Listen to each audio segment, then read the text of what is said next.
So I start adding up in my mind, and I realize that that Mormon missionaries who had parked outside the front of my house when my husband was gone during the day with their Book of Mormon on the dashboard and their name tags, I'm not, you know, witnessed by many people, that they knew I was writing a book. I thought I was being so slick that nobody knew, you know, except other ex-Mormons. Well, Stan Mayfield apparently was reporting that. And they thought that the way that they would perhaps dilute the effectiveness of this book is to be able to say, well, you know, she never was a Mormon. And he said to me, you don't happen to have any proof, do you? And I said, well, what kind of proof do you want? And he said, well, you don't happen to have your baptismal certificate. I said, well, yes, I do. And he was crestfallen. And he said, would you read me the names of the elders who baptized and confirmed you? And I said, yes. I said, do you want to see a copy of a temple recommend or anything like that? He says, no, that'll be good enough. I say that because if you think about doing anything publicly with your history as a Mormon, I really urge you to keep your documents. Mine are in a safe deposit box. You never know when you might need the proof of the fact that you were a Mormon. And when we think about how history is revised, you know, a generation from now, if you want people to know why you made the decisions you made, you need to be able to prove that you were a Mormon. Well, the LDS Church comes to my website on a regular basis. I have a stat counter where I can see that, so I know they're still watching. And during that time also, I met a woman named Gloria Pace, who was had been a faithful Mormon in Albuquerque, and she had been assigned the job of taking Mormon missionaries in Albuquerque around to the public libraries and having them check out all the anti-Mormon books until they went out of print, and then they would say they were so sorry they lost them and pay for them, but of course when a book's out of print you can't get another one. And that was one of her jobs that she was assigned to do, and I thought, God, this is crazy. Well, she began having some doubts also, and when Gloria left the Mormon Church, she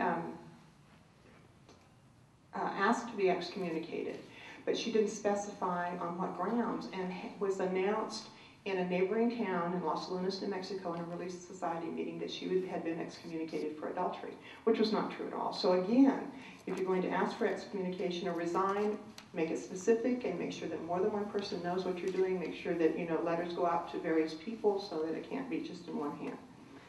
But I am very grateful to him for having been a Mormon for many, many reasons. One was the stability during my teenage years, and another is because it launched my writing career. That was a joke. Now, I'm going to, for the rest of our time together, give you some very practical hints about how to get your work published, if not get it published, about how to write effectively. So we're going to kind of squeeze into what remains of this hour what I teach an entire semester on when I teach it. But we're going to talk about writing effectively first, and then I'll talk to you about how to get your work published or how to get it in front of people who are likely to publish it. But I have to tell you ahead of time, this is not the way I did it. And I'll explain that later. But I'm going to tell you what will work. First of all, you have to consider your audience. Who are you writing for? Are you writing just for yourself? And that's a very noble thing to do, because many of us cannot work through problems unless we write them down. Are you writing to a limited group, a focused group like your family? Are you thinking about providing a record for after you're gone about why you made the decisions you did? Or do you have a broader audience? Would you like to earn some money off your writing? Would you like to have some sort of public acclaim? Whatever your audience that you're going for, you owe it to yourself to do the very best writing that you can do. If you're going to do it, as my mother would say, do it right. Also consider writing with what we call a behavioral objective. Now that's a teaching term. That a teacher gets up in front of a group and they expect that because of what they tell them, the group is going to take to heart something and make some changes in their behaviors.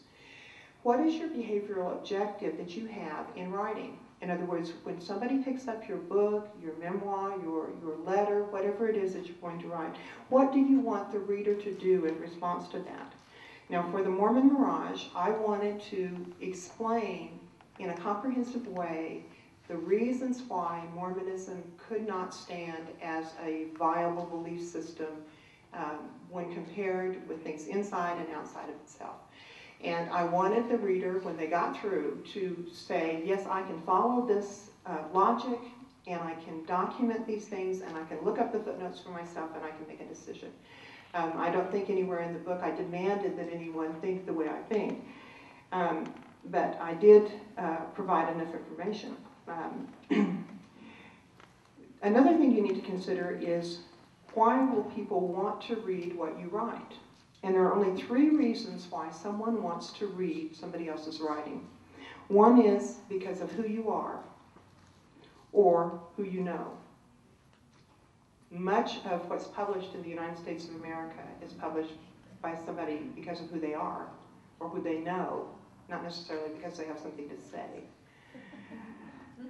The second thing is because you have something legitimate to say. You have, I got my PhD and I had to write a dissertation, and the purpose of a dissertation is to provide information that has not been known before, to document something, to add to the body of knowledge.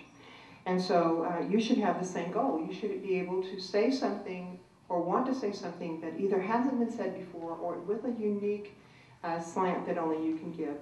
And the third reason, the first one is who you are, who you know. The second is what you have to say. And the third is how well you write.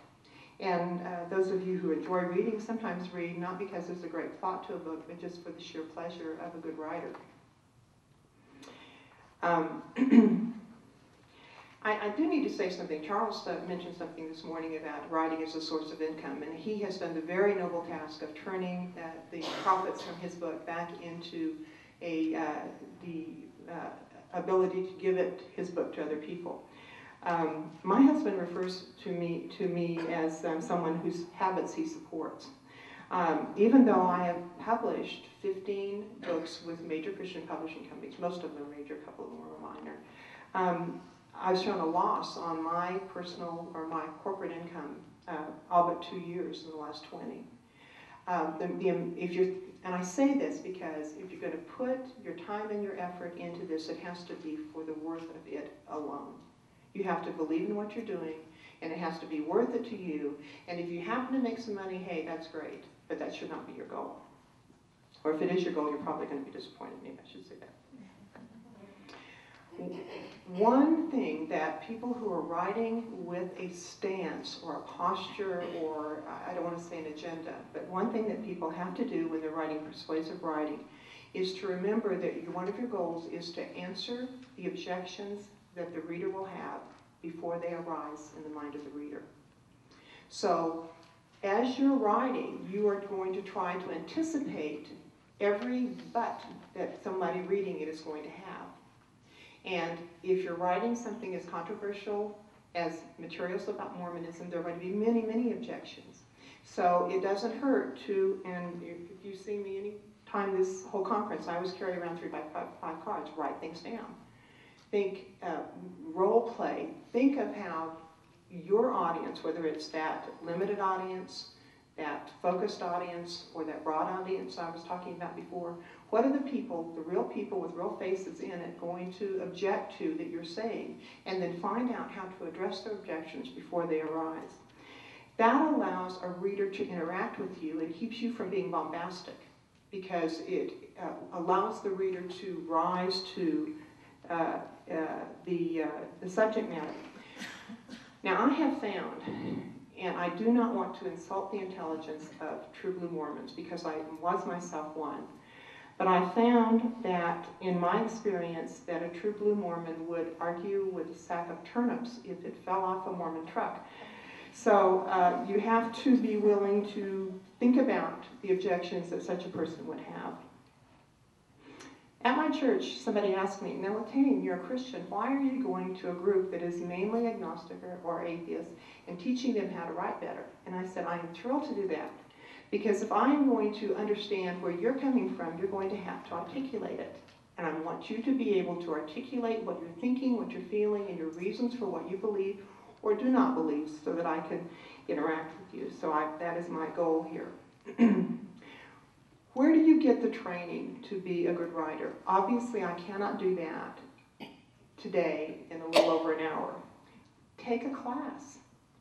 Go to your community college. They have writing classes all the time. Go online and see if there aren't writers' communities with classes. Go to a senior citizen center, and many of you in here, like me, probably qualify for that. Go and they offer classes on how to write effectively.